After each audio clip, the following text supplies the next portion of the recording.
Las libretas de apuntes, hojas de contacto del proyecto zapatista se quedaron en el cajón de los proyectos inconclusos a partir de que Duby se incorporó a una expedición a la selva lacandona organizada por el gobierno de Chiapas en 1942.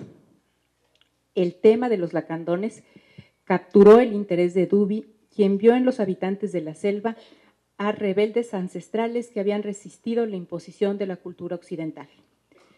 Los lacandones despertaban un interés periodístico del que carecían las revolucionarias zapatistas, mujeres viejas y pobres que contradecían flagrantemente al popular estereotipo de la soldadera Adelita.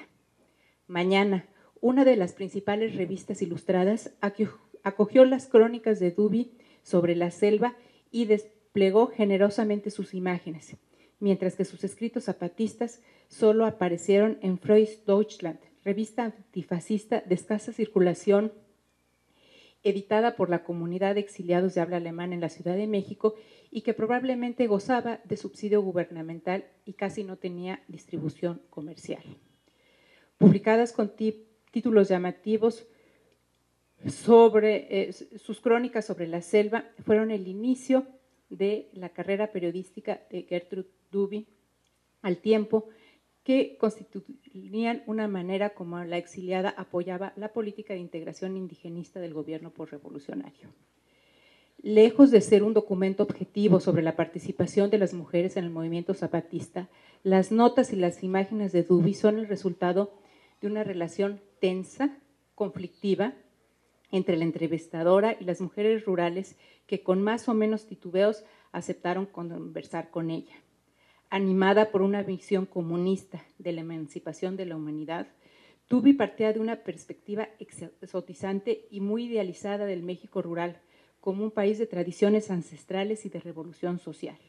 Por su parte, las entrevistadas eran mujeres pobres cuya desventajosa situación socioeconómica apenas se había modificado con las reformas posrevolucionarias. En general, parecían al margen de las decisiones políticas locales y, por supuesto, nacionales. En el mejor de los casos, participaban en alguna organización corporativa como la Unión de Mujeres de Morelos que encabezaba Ana María Zapata. El propósito inicial de Duby era iniciar la historia de la revolución zapatista desde el punto de vista de las mujeres que la protagonizaron, pero Duby se interesó también por su actualidad cotidiana y documentó su entorno con la mirada sociológica de una trabajadora social profesional.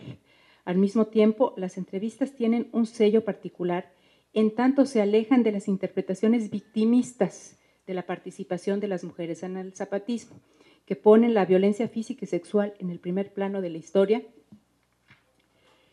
No es que Duby oculte o niegue la violencia, destrucción y sufrimiento de la guerra, pero su principal interés no es documentar la destrucción, sino registrar las contribuciones de las mujeres a la guerrilla zapatista y ahondar en el significado que para ellas tuvo participar en el movimiento encabezado por Emiliano Zapata.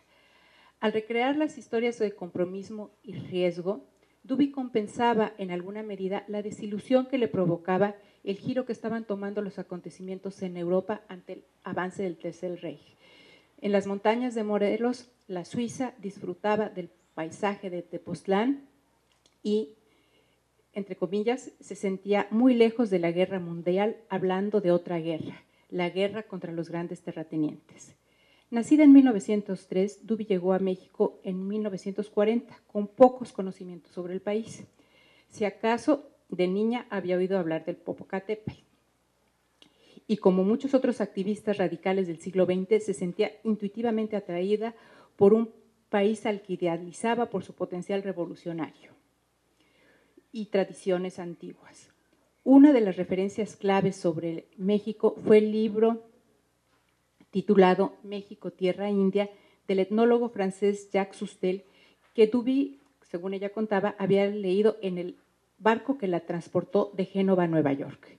El breve libro de Sustel relata un recorrido por el Morelos zapatista y una expedición a la selva chapaneca, un viaje alternativo por el México de Lázaro Cárdenas, que para el autor representa una impugnación al turismo convencional de ferrocarriles y carreteras modernas.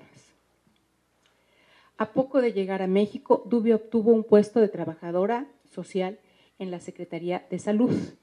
Al parecer, impresionó muy favorable a García Telles. Su primera encomienda, que era el secretario de Salud, fue investigar la situación de las trabajadoras de fábricas textiles en los estados de Nayarit, Jalisco y Sinaloa.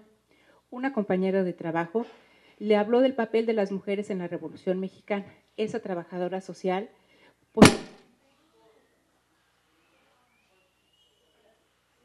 posiblemente vinculada al Frente Pro Derechos de la Mujer, bien pudo poner en contacto a Gertrude Duby con Adelina Centejas, quien le facilitó algunos de sus manuscritos sobre la participación de las mujeres en la Revolución Mexicana.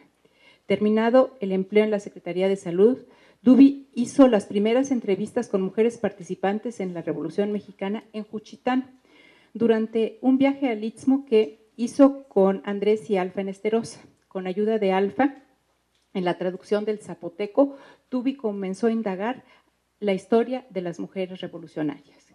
En Morelos, los contactos iniciales los hizo a través de centros de salubridad, pero fue más provechosa la asistencia a una comida en Palmira, el rancho del general Cárdenas en Cuernavaca, donde Duby platicó con José G. Parres, gobernador de Morelos a principios de los años 20 y secretario de Agricultura durante el gobierno de Cárdenas, quien le ofreció los nombres de las primeras mujeres que Duby entrevistó.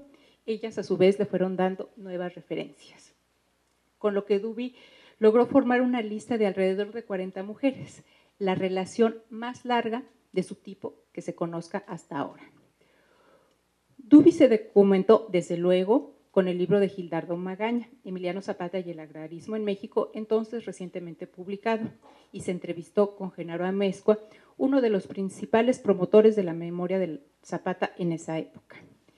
Entre las imágenes de Zapata que se circulaban en el México postcardenista, Duby se entusiasmó especialmente con la visión del revolucionario sureño que lo hermanaba con la revolución soviética, y la del Zapata indígena, divulgado por autores como Frank Tannenbaum y Carleton Beals, que vinculaban su personalidad revolucionaria con una herencia ancestral, como también lo hizo Jacques Cousteau. Por encima de las cuestiones ideológicas y políticas, a la exiliada, la personalidad de Zapata le parecía avasalladora y le fascinaba su piel morena y ojos negros. La idealización del México rural en Duby va de la mano de una exaltación de los ojos negros y la piel morena como rasgos físicos que indican una personalidad atractiva y confiable y hasta una propensión al compromiso revolucionario. Al referirse a Ventura García, Felipa Castellanos y Apolinaria Flores, tres de las revolucionarias que más le simpatizaron, la exiliada destaca el color oscuro de su piel y de sus ojos.